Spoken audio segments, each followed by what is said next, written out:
Hello, and welcome to Skeptic Hangout, the place where we sit back, relax, and chit chat about intriguing and sometimes controversial topics through the lens of skepticism. We are Laura, Richard, and Richard, and today we are discussing sex ed. So grab your English tea or your chai tea breve and join us as we talk about what to tell our kids about the birds and the bees and when. This is episode 62, Sex Ed.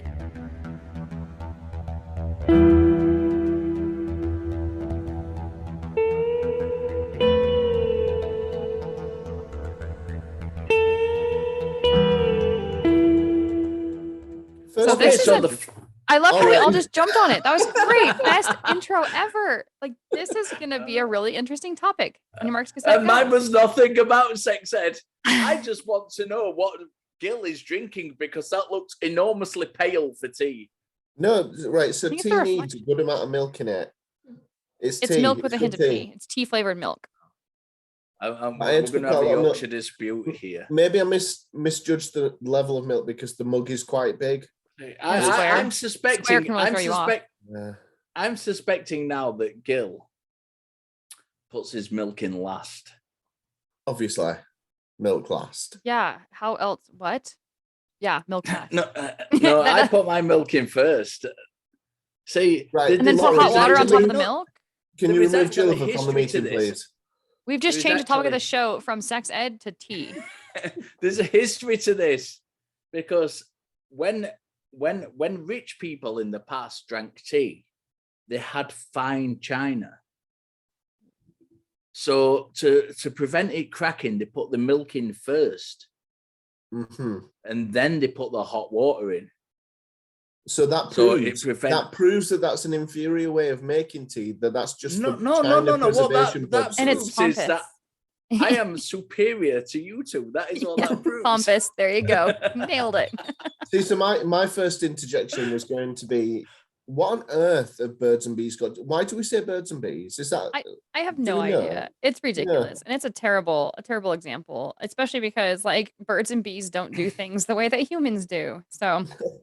Yeah, no, I don't understand. Is it a pollination metaphor? Is that what's going on, maybe? A what metaphor? A pollination metaphor. Yeah, something like let's remove sex and the talk of sex as far from the actual visual image of what sex is as possible, right? So instead of like, let's talk about reproduction, it's let's talk about the birds and the bees because nobody ever thinks about birds and or bees while they're talking about or engaging in sex. So I think especially engaging in. What's that? Especially engaging in it. If you do, no judgment. But I really think that it kind of speaks to that like separation that we have in our culture away from sex as being like this evil, weird, sort of taboo thing done in the bedroom. Let's not talk about it. Let's make it so innocuous that it can't possibly like it's an easy way to talk about it in front of little kids. I think it's ridiculous. Let's start there then, because I remember when I was, and the fact that I can remember is somewhat a minor miracle in itself. But I remember in about 1983-ish, we weren't learning about sex at school because we were far too young to learn about such things when I was 5 years old. But we were doing about the human body. And we had to draw a human person on several sheets of paper, a life-size representation of a human. And each person was given a different body part to draw.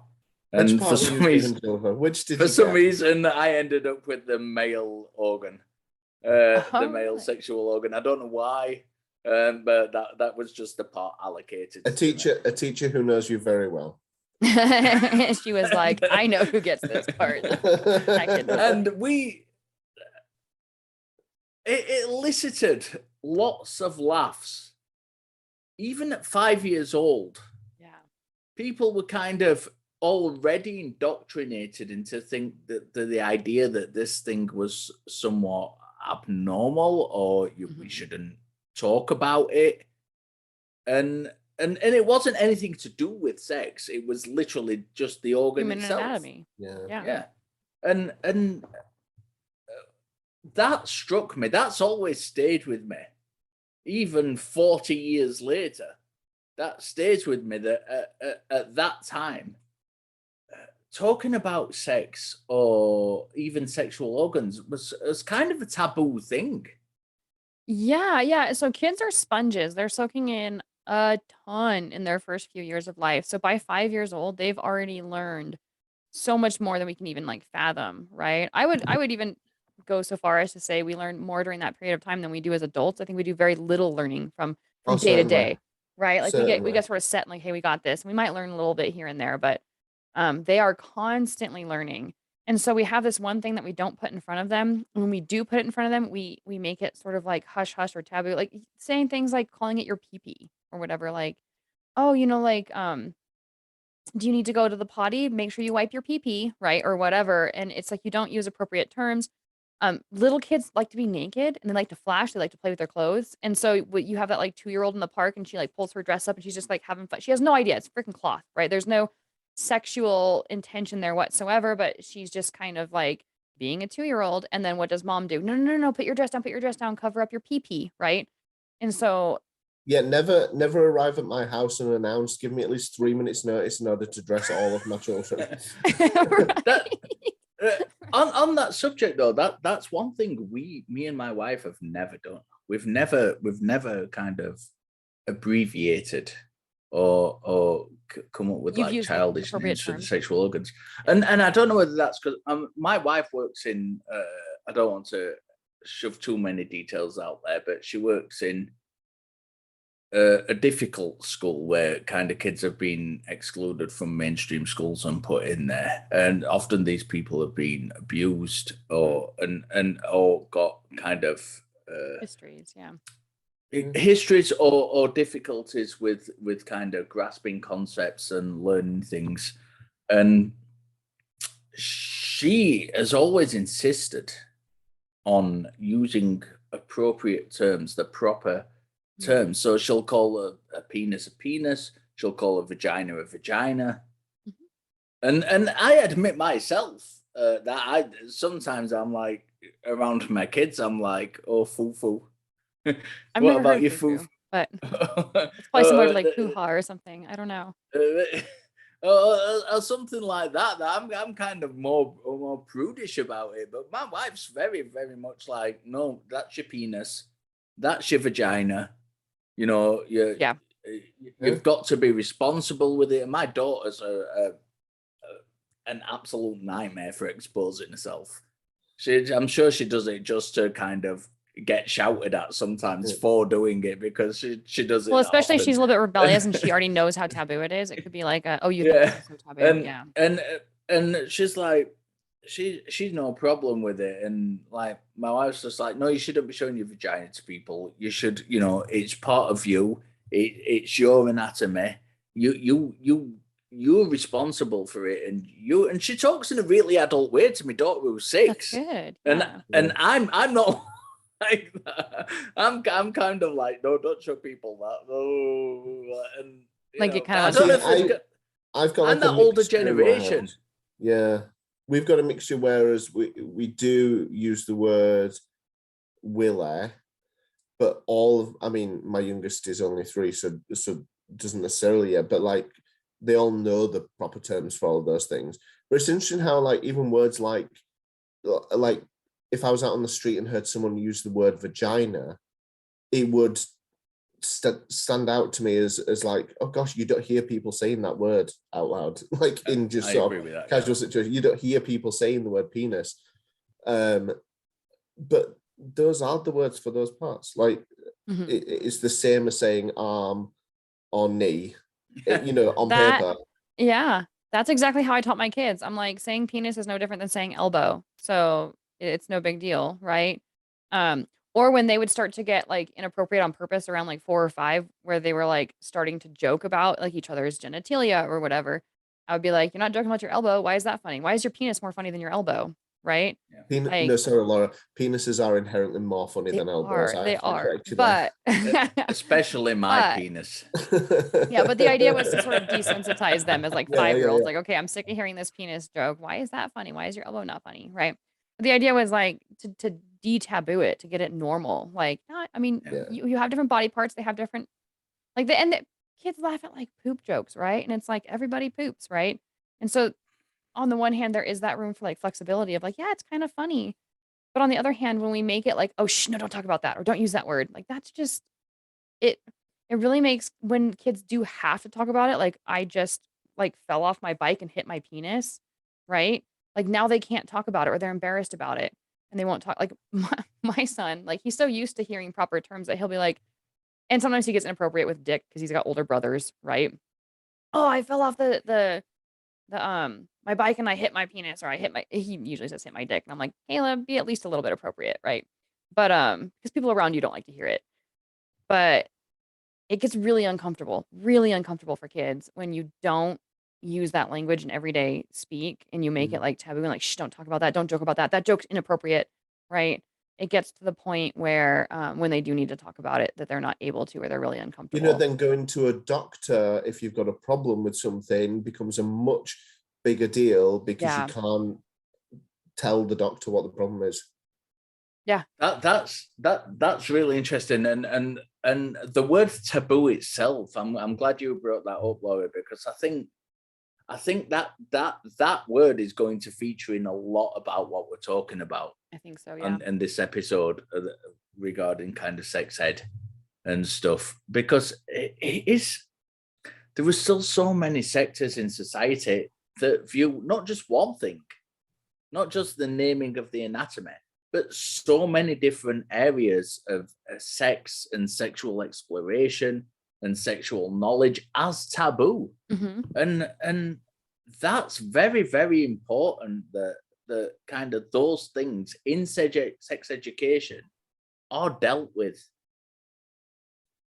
It's really difficult issue to, I think, different. So like some people would view discussing the existence of homosexuality, for example, as being like an age specific subject. Right. So like, oh no, those children are far too young to be hearing about the existence of homosexuality.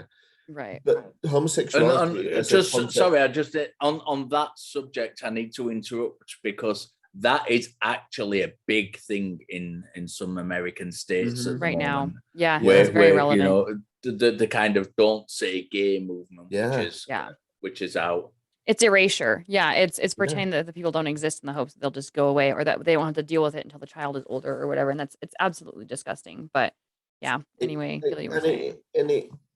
You know, like them trying to justify, well, no, this isn't an it's not a question of age appropriateness, whereas these other things are a case of age appropriateness. It then becomes just a much stickier conversation to have, doesn't it? Like, certainly, say my middle child, he's 5 and he's got a friend in his class with 2 mums. You know, that hasn't like his knowledge of that has not turned him into some sexual beast that then do you know what I mean? Like, exposing people to a concept or an idea doesn't change their inner like drives or who they are. No, and it kind of gives this impression as well of like, so if people are arguing against, you know, discussing these ideas with young children, it kind of assumes a few things, I guess. Firstly, that talking about homosexuality, and I know we're talking about homosexuality as the example here, encourages people to be homosexual, which is a nonsensical concept. Absolutely nonsense. And that not talking about it would therefore stop it, which is nonsensical. Because it's like people are who they are, regardless of whether you talk about it or not. It's just if you don't talk about it, it makes people's lives incredibly difficult because they either can't accept other people for who they are or can't accept themselves for who they are, which I imagine is the most terrible thing to live through. And yeah, it baffles me. It's just not it's one of those. There are things which I believe that my 5-year-old probably shouldn't be talking about at the moment because he's 5 potentially, and that's just absolutely not even in the ballpark. Yeah, I heard like the argument that I hear going around that I really like is like, gay kids for years and years and years have been exposed to straight culture just shoved down their throat, right? Like reading books about mommy and daddy, male, female, cis this, cis that, like just everything is like this sort of uh picture of straight cis people, right? And they're still gay. Like we still have our sexualities no matter what other culture we're exposed to. So exposing a straight child to the example I saw most recently was the book with the two male penguins raising the penguin baby, which I think is a freaking phenomenal idea. And I kind of want to buy the book even though I don't have children that are that young anymore. But like that exposing them to that book at all would somehow magically make them gay. And I think that if we're talking about like reasons for sex education to be important, it's one of many reasons, but it's important. Like that is a big reason why good comprehensive sex education is so important, because why do we even have it in our minds that our sexuality is that fickle, right? Like it's not the way it works. Because I'm very, very happy at the moment that I'm very happy and very privileged that my best friend, and I mentioned this a couple of weeks ago on one of the shows, is a gay woman. Mm-hmm. And she's also the godmother to my son. And they've grown up, both my son and daughter, who are 6 and 9 years old. Yeah. Don't even question sexuality. It's not a thing. And they shouldn't have to. Yeah. Exactly. That's exactly the point. And that's why I'm privileged. Because they've grown up knowing that Auntie Zoe is getting married to Auntie Mel. And it's not even a thing. It's no different to Daddy being married to Mummy. And that is why I'm privileged, because there is some area, I was going to say some people, more correctly, some areas, some countries even, where that would be so taboo that it would be kind of punishable in law. Yeah. And that is ridiculous. That is ridiculous.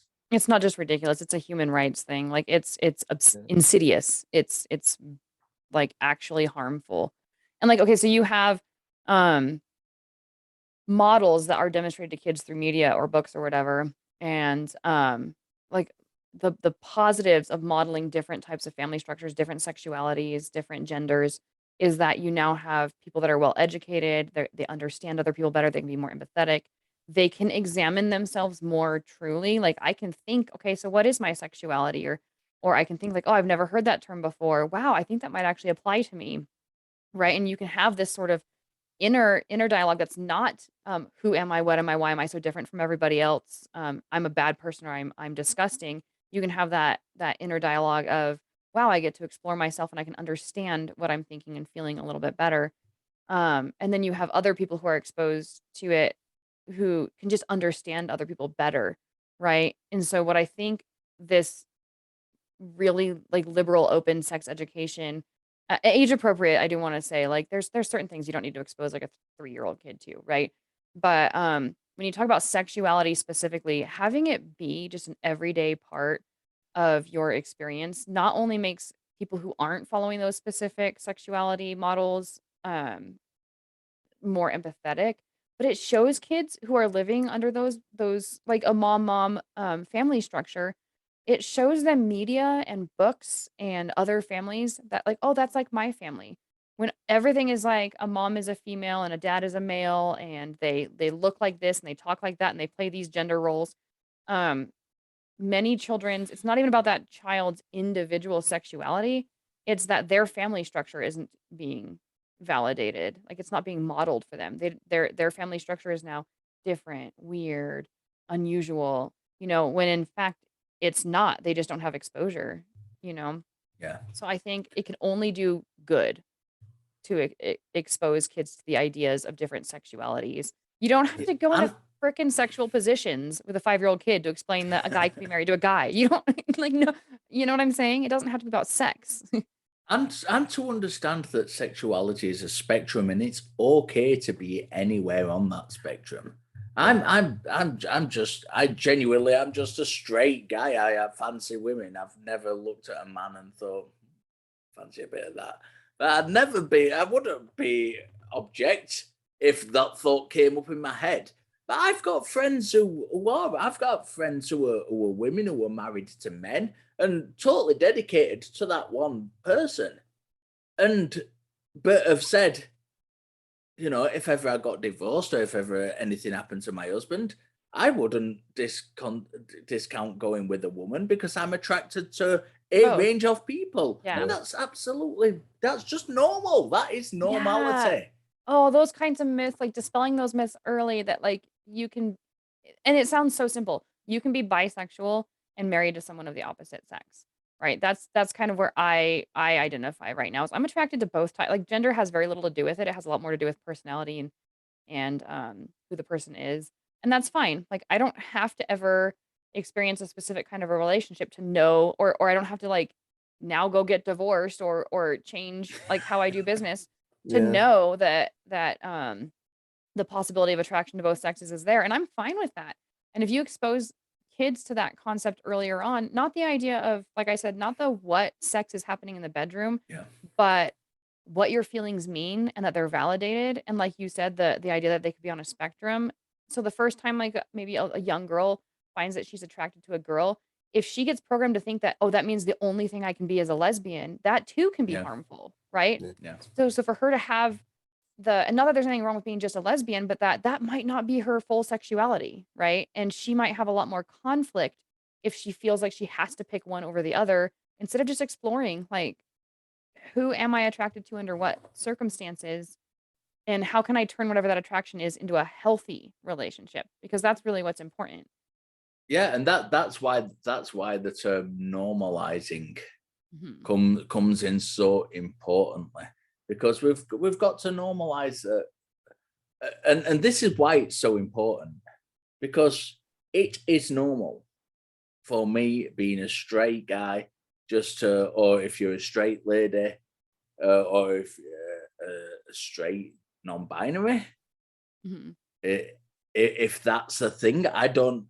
And this is where education comes in, because I don't even know when we're talking about this. Yeah.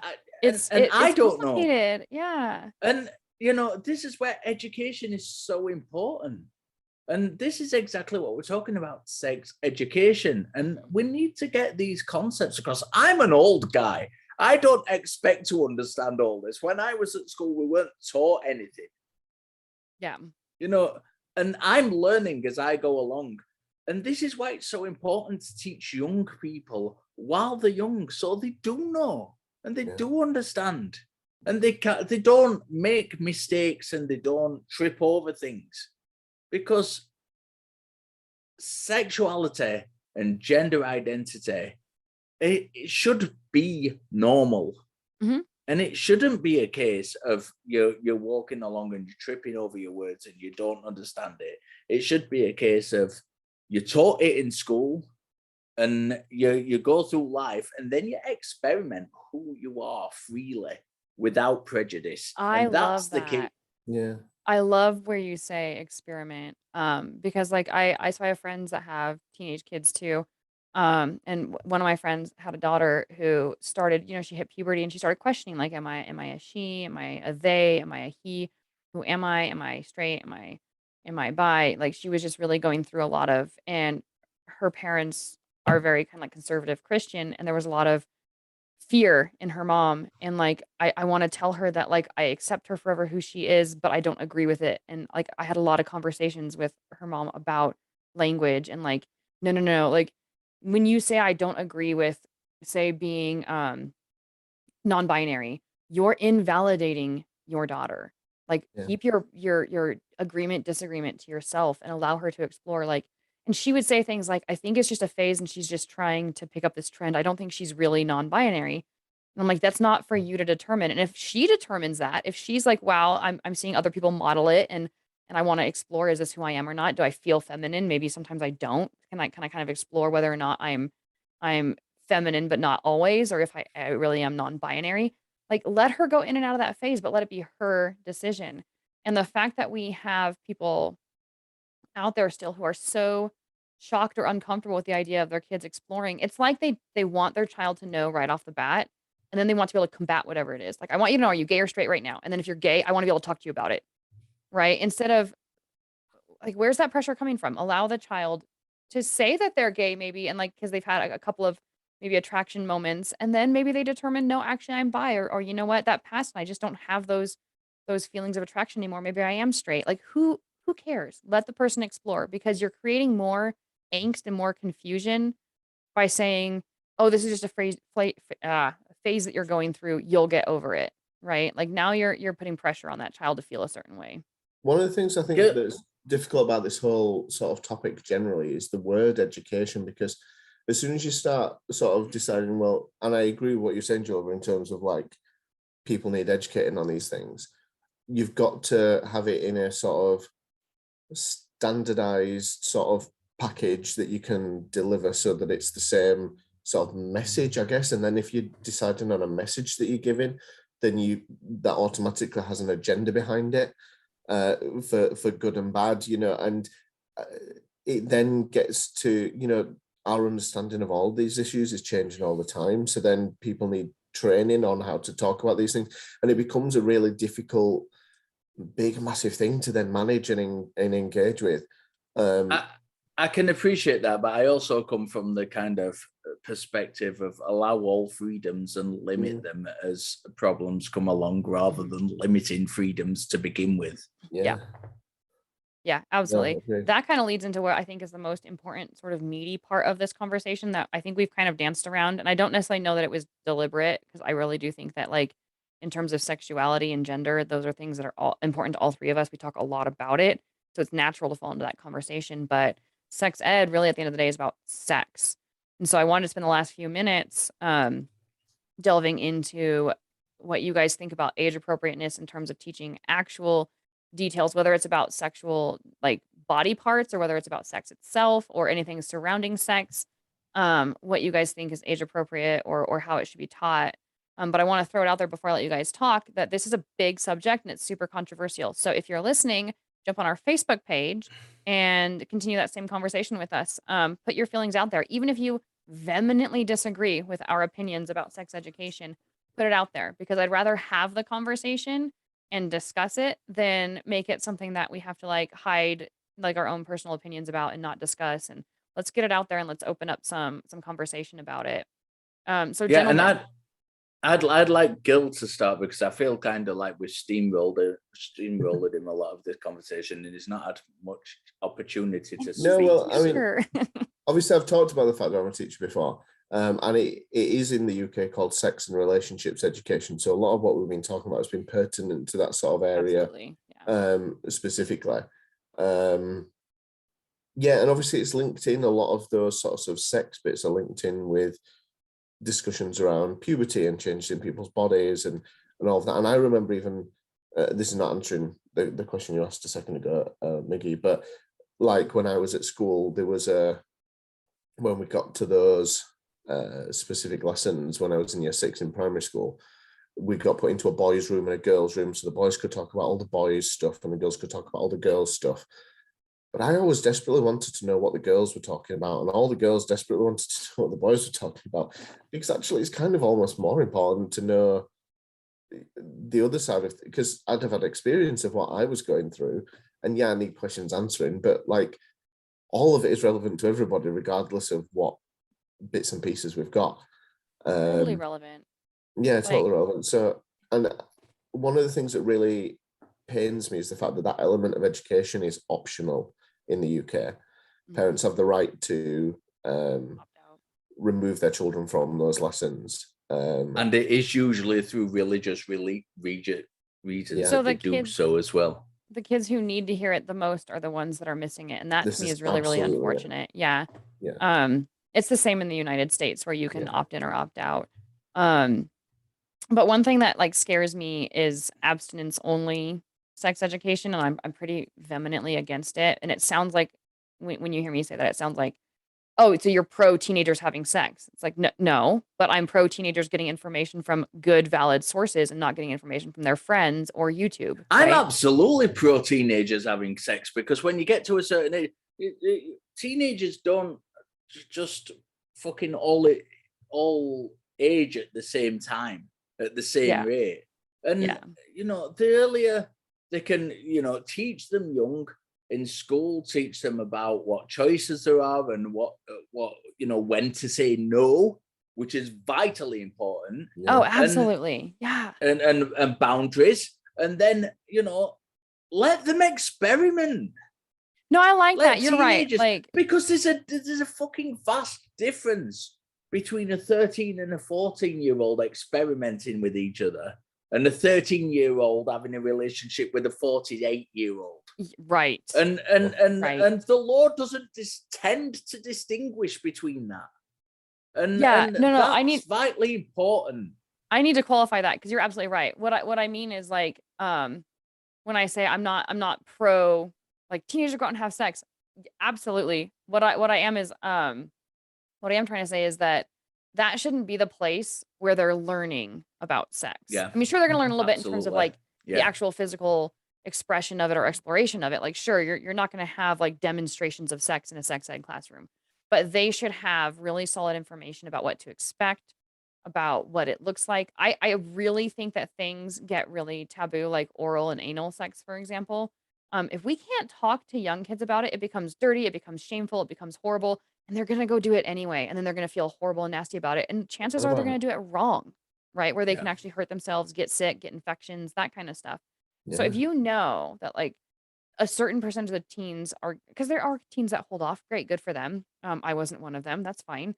But if you know that, like, a good chunk of the teens are gonna have sex anyway, pushing an abstinence only education isn't gonna change that. That doesn't make sense. But what it is gonna do is make it harder for them to access good information. Yeah. So I was probably the only parent of the four of us that when and actually I can't say that for sure, but I do know that for sure the other set of parents were really against it. When our oldest son had sex with his girlfriend and his mom found out about it and her parents found out about it, it became a huge, dramatic, big thing.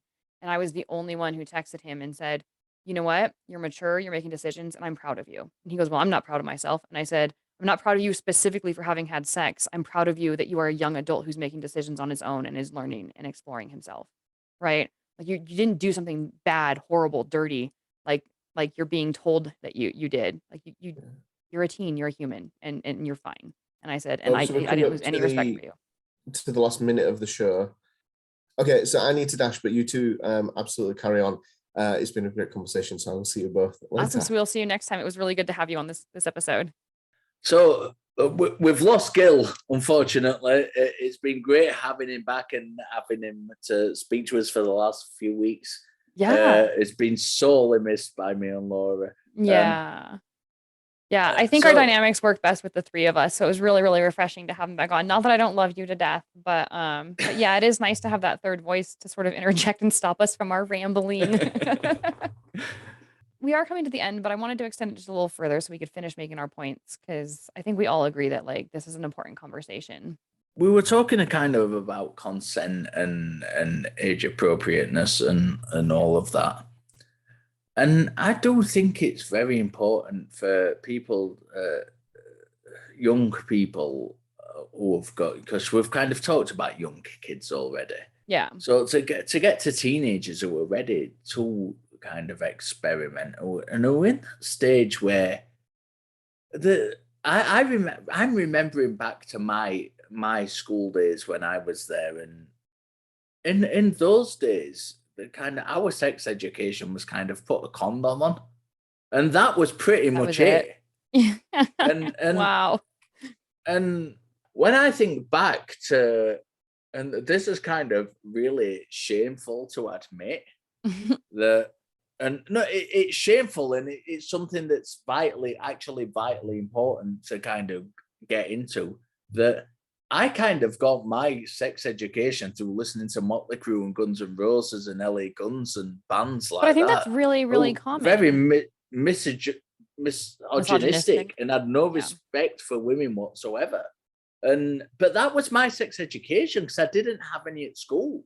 But that's true. No, so sex education that comes through Playboy, that comes through just watching porns, that comes through your teenage buddies, all of that ends up being misogynistic because all of that is geared towards the woman is like this beautiful, gorgeous, like repository for my penis, right? Like Yeah. it really dehumanizes the woman when you learn about how a woman actually looks by looking at just a Playboy magazine. And I am not against pornographic materials of any kind as long as the models and the people participating are 100% consensual. I have no problem with them. I do have a problem with those being the way that young boys learn about sex. And that's the conversation that I have with my teens about pornography is like, look, if you're going to go do it behind all of our backs, like we can't stop you because we're not going to know about it. But you're not going to get a very good idea of what sex actually looks like and what a relationship actually looks like. And so you're right, not just about like the Guns N' Roses and stuff, but about the other ways in which boys digest sexual exploration or like their exposure to sex right off the bat as teenagers. If they're not learning it through a classroom or through conversations or through real like learning, then they're learning it through Playboy and through Yeah. finding porn on the internet or what their buddies say about like their experiences with this hot chick or that hot chick or whatever. Or what they just kind of Which bumble is into. always exaggerated, by the way, as I've Probably. been a Yeah. teenage boy Yeah. And at one it's really point many years unhealthy. ago. You're gonna perpetuate bad behaviors Yeah. if you're learning bad behaviors like that, right? And yeah, so I think that it's not about oh we should and actually it sort of is. I think sex should be more promoted. We have a very, very sex obsessed culture. And I wanted to say this kind of in the beginning, but we kind of got off track. But we're very sex obsessed in a way that's very negative, very taboo, very destructive, rather than very expressive and very like sex is awesome. We're like the opposite end of the spectrum. And there's a lot of Yeah. And cultures out there that aren't. They're more free about their sexual expressions. Kids can run around naked, kids can explore, like they can talk, they can ask questions. They can as they get older, they can explore and experiment with each other and it's not only socially accepted, it's like oh yeah, it happens, we don't talk about it. It's more like no, it happens and we're okay with it. Our I cultures I want yeah, to give a huge shout out actually at this point to a show that you've been on and the host of that show of Secular Sexuality with Christy hold on. Powell. There we go. Exactly. And while we're advertising ACA shirts. Well, and I chose the t-shirt before I even knew what the topics were. So I've been wearing this all Yeah. day and we chose the topics like 5 minutes before the show. So I thought it was kind of fitting. Yeah, but Christy is amazing. And it's a show that I've been kind of I've been reluctant to go on because I'm kind of old school and I'm still learning a lot of stuff about sexuality and sexual exploration and stuff like that. Yeah. Because I'm an older guy. I've grew up in a very kind of alpha male kind of city. And it's taken me a lot of time to kind of get this. And I'm not ashamed to mention it because and that's another thing that's important in sex education. To say, I don't know.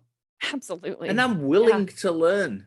Yeah. You know, and that's very, very important. But Christy Powell and the guests like you and our friend Nate Smith and other people who've been on that show, really, and Tangel, of course, our mutual friend Tangel, right? Yeah. Very, very important to go. So I can only implore you to go and catch up on some secular sexuality, because that's a great show for kind of bringing these subjects to the fore For and adult sexual discussing education. them. Yeah. I would be Yeah. careful introducing it to your kids without listening to the episode first. A lot of the episodes my kids listen to, I have older kids, most of them are teens. I have 2 that are adults. So when I say I let my kids listen to it, I'm not letting 5-year-olds listen to it.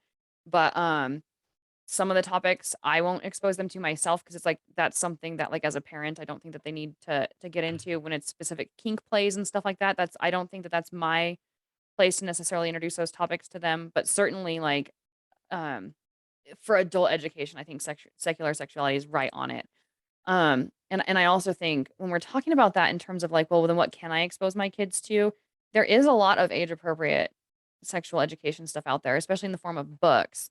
I don't have any YouTube channels because the sex positive YouTube channels I listen to are more geared towards adults. But yeah, there's just a lot of stuff out there, and so I guess I just turned this into a commercial. I took you're turning it into a commercial for secular sexuality, and now I'm turning it into a commercial for how can we gear that towards kids. It's hard for some reason for parents to talk to kids about sex. Me being so open, I'm even a little bit uncomfortable with it. But there are things out there that help with the language. That I think, We have talked a little bit about younger kids, and we've kind of touched on teenagers. yeah, I think it's very important, as I've just alluded to, and maybe even more so important, that sexual education is geared towards adults, and especially adults like me who have not had the opportunity to have that. that's an excellent point. And Yeah. especially in the roles of kind of, and I'm not suggesting, for example, that we're going to kind of change everybody's opinion overnight, because that's not going to happen. Mm-mm. One thing that is exceptionally important is boundaries, and Yeah. that relates to from young kids to people of my age and above, to respect boundaries and to learn especially what the word no means. Yes. Yeah. No, I couldn't agree with you more. We touched very little on adult sexual education, but there's two reasons why that is good. One is we have a lot of dysfunctional adults out there, or just adults we just don't know. We were never educated on it. We've learned everything on the fly. Our sexual education was this is what an STD looks like, so don't go have sex, you know. Like just really poor education in school, followed by blundering and figuring things out as we go. So it would fix a lot of the more I learn about sex, the healthier my life overall is, right? Yeah. Because it really does Yeah. it does impact everything. And so I think that learning about sex as adults just for the individuals is great, but it also trickles down to later generations. So you're right. If we're talking about sex education for children, the more that adults know and the healthier their views towards sex are, the more likely they are to raise children with healthy ideas about sex. And so I think that is a really, really significant point. And maybe that could be the one that we end on, because I know that we're coming up towards the end of the show. If you didn't have anything else to add. I mean, my final thoughts on this are quite simple. I've still got a lot to learn. Yeah. And I think anybody, regardless of what age you are, who's listening to this show, regardless of how much you think you know, can't go wrong from, and this is where skepticism jumps straight into it. Hmm. Being willing to listen, and being willing to learn, and being willing to research. And when I say research, I don't mean watch a YouTube video. I mean, go and What do read you mean? scientific Yeah. papers, and because there are some good papers out there on this stuff, and listen to therapists and talk to therapists. And you know, if you're in I've been very happily married for a long time. If you're in a relationship like that, explore these things with your partner and talk to your partner. And There you go. if there's something you want to explore, talk to them about it. Don't keep it like caged up inside of you. Yeah. Talk to your partner about what it is you'd like to explore, and do those things together. If you're not in a relationship, if you're maybe younger, or if you're single and there's things you'd like to explore and you'd like to try, go out there and try it. And you know, there's nothing wrong with it. Don't that. And I mentioned Consensually. this Consensually. I mentioned it at the start of the show, and I will going to end on it. Okay. The word taboo is something that we can sweep aside. Yeah. Because if there's something that is legal and consensual that you want to try, speak about it with your potential partners. Or if you have no potential partner, look at it yourself and explore it yourself with your Research own it, body. yeah. It's your body. Yeah. It doesn't belong to any fucking god or any other external being. It's yours, and feel free to explore it as much as you want. And I'm going to leave the rest to Laura. I like that. Yeah. I'm not gonna do any really closing thoughts about sex itself. I talk a lot about sex in a lot of the shows that I do. Talked a lot about it here today. But definitely like it's something to keep exploring. But what I want to talk about is continuing the conversation. So our shows we can't really get into like the most detail. So this is a topic that has a lot of different ways you can go with it, especially as it concerns children. Like how much should we expose children to in terms of education, or how much should children just be exposed to in terms of just what they see or hear around them, right? And so let's take this to the Facebook page. If you're not already on the Facebook page, head over there and like it, follow us. But let's get some conversation going. What are your thoughts, whether you have children or not? I'm not one of those Nazis that's like, if you don't have kids, you don't have an opinion, right? Your opinion's valid. So what are your thoughts on what we should teach kids, when we should teach them, how much exposure should they have to sexual ideas, concepts, exploration, all that kind of stuff? Do you think my assessment is correct about us being a very, very sex obsessed, uptight culture that makes sex very difficult to access? Um, or good sexual education difficult to access? Um, what are your thoughts? Let's take it to the Facebook page and enjoy the conversation. In the meantime, it's been fun. It's been a good conversation. I'm sad that Gil wasn't here to finish it out, but I'm glad that he was here in the beginning. So let's keep it rolling. In the meantime, keep questioning Interrogate your beliefs. and stay skeptical. Bye. See you soon.